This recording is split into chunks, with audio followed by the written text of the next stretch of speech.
Company law का हम लोग भाई मॉक टेस्ट लिए हैं, उसका एमसीक्यू को डिक्टेट कर रहे हैं जो कि एग्जाम से ओरिएंटेड है। आइए एक एक करके देखते हैं। 20 एमसीक्यू है। पहला, सेलेक्ट द करेक्ट अल्टरनेटिव है, 2 मार्क्स करके दिए हैं, 20 है।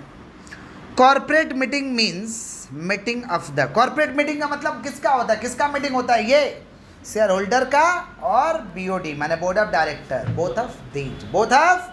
कॉर्पोरेट मीटिंग दोनों का होता है, शेयर होल्डर का भी होता है और बोर्ड ऑफ डायरेक्टर का भी होता है। पहला क्लास में बोले थे in any corporate world there are 2 types of meeting, general meeting और board meeting. General meeting is the meeting of shareholder, board meeting is the meeting of board of director. तो corporate meeting का बात पूछा जा रहा है, both of these. चलिए 2 number, meeting of the share holder और मेंबर आर कॉल्ड। जिस मीटिंग में शेयर होल्डर और मेंबर आएगा ऐसे मीटिंग को कहते हैं जनरल मीटिंग। पहला क्लास का लेक्चर है कि general meeting is the meeting of share holder, share holder को मेंबर भी कहते हैं, मालिक। चलो 3 नंबर, ए time gap between 2 annual general meeting. 2 annual general meeting का टाइम गैप कितना होना चाहिए? टाइम गैप का मतलब होता है 15 month from last AGM. 15 month from 15 महीना का गैपिंग होना चाहिए। चलिए, फर्स्ट एनुअल जनरल मीटिंग माने पहला annual general meeting from dash month from the end of financial year. Financial year खत्म होने के कितना दिन बाद पहला एनुअल जनरल मीटिंग करना पड़ेगा?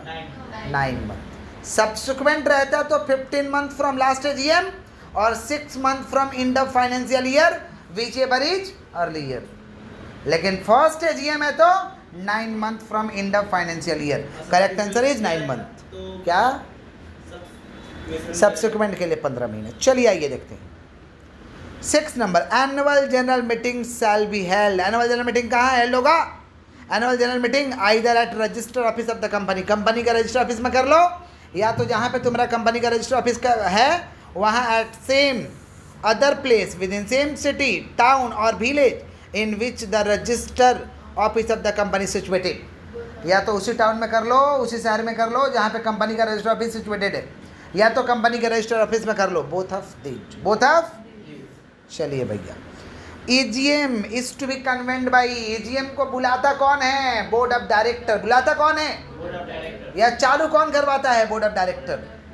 क्योंकि शेयर होल्डर रिक्वेस्ट करेगा कि हम चाहते हैं ईजीएम, तो बोर्ड ऑफ डायरेक्टर के पास ही चालू करेगा, रिक्वेस्ट करेगा, board of director he EGM को स्टार्ट करने का व्यवस्था लगाएगा। वेट करिए बाहर, क्लास तो चलेगा। 8 नंबर में आइए, summary of the proceeding of the meeting is written form is known as. बोला जा रहा है मीटिंग का जो समरी होगा माने रिटन फॉर्म में होगा उसे क्या कहते हैं? मीटिंग जिस हम क्या बोले थे, कितना इंपॉर्टेंट मीटिंग चल रहा है, आपको नहीं लगता है एक जगह रिकॉर्ड कर लेना चाहिए? बोले थे ना, this is called minutes, this is called. तो summary of the meeting is called minutes, minutes होगा। Correct answer is minutes. 9 number, in case of public having a share capital, member who hold not less than dash of such of the paid up share capital of the company as on that date carries the right of voting, the board can convene EGM। EGM बुलाने के लिए कितना का औकात होना चाहिए? 1/10।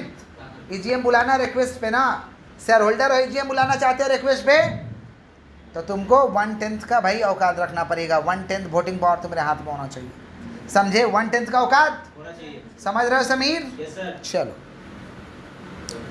10 number, in case of private company quorum required to start a meeting. Quorum का मतलब समझाते हैं। Quorum means minimum number of members should be present in the meeting. Quorum का मतलब होता है कि कम से कम लोग चाहिए मीटिंग को स्टार्ट करने के लिए, कम से कम लोग चाहिए मीटिंग को। कम से कम लोग नहीं आएगा तो मीटिंग स्टार्ट नहीं होगा। Quorum is the key of meeting. तो अगर प्राइवेट कंपनी है तो कम से कम 2 लोग आना चाहिए और आर्टिकल्स व्हिचएवर इज हायर। कम प्राइवेट कंपनी का पूछा है, कम से कम 2 लोग आना चाहिए और आर्टिकल्स व्हिचएवर इज हायर। लेकिन पब्लिक कंपनी हो ना और आपके यहाँ मेंबर अप टू 1000 है तो 5 ठो कम से कम लोग आना चाहिए, और आपके यहाँ मेंबर 1000 से ज़्यादा और 5000 से कम है तो 10 ठो लोग आना चाहिए, 15 ठो आना चाहिए, माफ़ करिएगा। समझ पा रहे हैं? ये पब्लिक वाला समझ रहे हैं? 5, 10, 15 था नहीं सर, 1000 और 5000 से 5000, 5, 15, 5, 15, माफ़ करिएगा। अप टू 1000 कितना चाहिए? 5। और 1000 से ज़्यादा, 1000 से ज़्यादा और 5000 से कम। सुनो लेक्चर चुपचाप। 1000 से ज़्यादा और 5000 से कम कितना लोग चाहिए? 15। और 5000 से ज़्यादा चाहिए? अगर ज़्यादा है 5000 से मेंबर आपके यहाँ ज़्यादा 30। और आर्टिकल्स रीचेबल है। पब्लिक कंपनी के लिए नियम था ये। पूछा क्या है? Private company. पूछा क्या है? तो करेक्ट आंसर इज क्या होगा? 2 और आर्टिकल्स रीचेबल है हायर। प्राइवेट कंपनी का 2 और आर्टिकल्स रीचेबल है हायर। चलिए next 11 number, which section of companies act 2013 provides provision of keeping minutes of meeting by a company. कौन सा सेक्शन में नियम लिखा हुआ है कि भाई मिनट्स को रखना पड़ेगा, मिनट्स को बनाना पड़ेगा? सेक्शन 118। सेक्शन 118 में ये बात लिखा हुआ है कंपनी लॉ का। In how many days minutes of a general meeting shall be sign. General meeting का मिनट्स कितना दिन में साइन हो जाना चाहिए? 30 दिन। कितना दिन? 30 दिन के अंदर साइन हो जाना चाहिए। चलिए आगे बढ़ते हैं। 13 number, which section of companies act 2013 empowers member to vote at a meeting of the company। कौन सा सेक्शन में मेंबर को पावर दिया गया वोट करने के लिए? सेक्शन 106। सेक्शन 106 में पावर दिया गया कि आप वोट कर सकते हैं। इम्पावर माने पावर देना, इम्पावर माने पावर देना।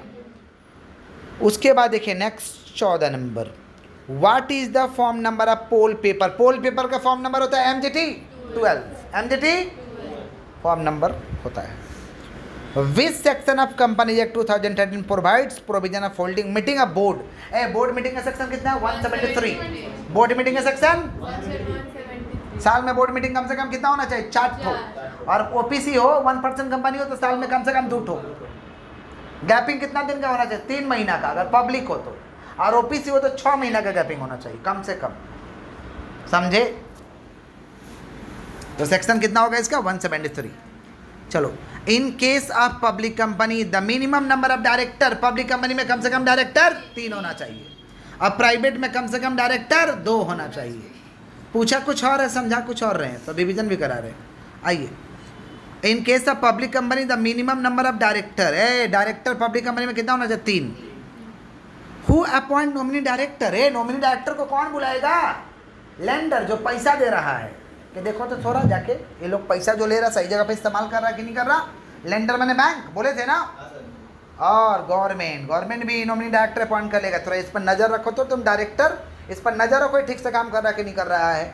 तो लेंडर और गवर्नमेंट, लेंडर और correct answer is both of these. Director company का आई होता है, ईयर होता है, ब्रेन होता है, आँख। डायरेक्टर कंपनी का आँख होता है, सब देखेगा क्या गड़बड़ हो रहा है। ईयर सुनता है, कुछ गड़बड़ तो नहीं चला, ठीक करेगा। ब्रेन होता है, इसी का ब्रेन पे चलता है। All of these, all of. तो director are the ear, brain and eyes, ear, brain and all of these. 19 number, who can a director of the company. एक इंडिविजुअल व्यक्ति डायरेक्टर बन सकता है। किसी खानदान को डायरेक्टर बनाओगे? HUF को डायरेक्टर बना दोगे? किसी परिवार को तुम लोग डायरेक्टर बना देगा? इंडिविजुअल। डायरेक्टर कौन बनेगा? इंडिविजुअल। समझे? नहीं तो पता चला बेटा नहीं नाम लिखा रहेगा तो परिवार को बना दिया लोग। सर क्या पार्टनरशिप हमको डायरेक्टर बनाओगे? किसको बनाएंगे? इंडिविजुअल। किसको डायरेक्टर बनाएगा? समझा? डायरेक्टर माने who manage day to day affairs of the company, who control the company, who conduct, समझ पा रहे हैं, day to day affairs of the business. चलिए 20 number, a director agent dash of the company. Company का director कौन लागे है? Agent. Agent है, एजेंट विनोद माने एजेंट। समझे? तो डायरेक्टर कंपनी का क्या लगता है? एजेंट।